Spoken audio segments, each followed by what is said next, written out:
Viewers আসসালামু আলাইকুম। গুপ্তবিদ্যা সন্ধান ইউটিউব চ্যানেলে সবাইকে সুস্বাগতম। তো কুপুরি একটা বিদ্যা নিয়ে আপনাদের মাঝে উপস্থিত হলাম। এটা হলো শত্রুর হাত পা অবশ করা।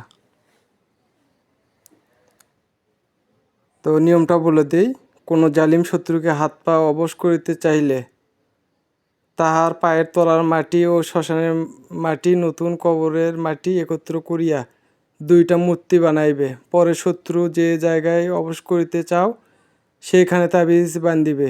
পরে একটা মূর্তি নতুন কবরে গাড়িবে, একটা মূর্তি শত্রুর পায়খানায় গাড়িবে। তাবিজ লিখিতে হইবে বিষাক্ত সাপের খোলস পুড়িয়া কালি বানাইবে। তো কষ্ট না করলে কোনো কাজে সফল হওয়া যায় না। আপনাদেরকে দিলাম, আপনারা কাজ করুন।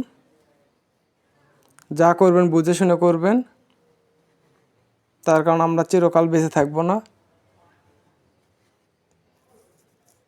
তো সবাই ভালো থাকবেন, সুস্থ থাকবেন। কোনো ভালো মানুষকে কষ্ট দেওয়ার দরকার নেই। যারা শত্রু আছে, জালিম লোক মানুষকে কষ্ট দেয়, তাদের জন্য এটা করতে পারেন। তো সবাই ভালো থাকবেন, সুস্থ থাকবেন। আসসালামু আলাইকুম।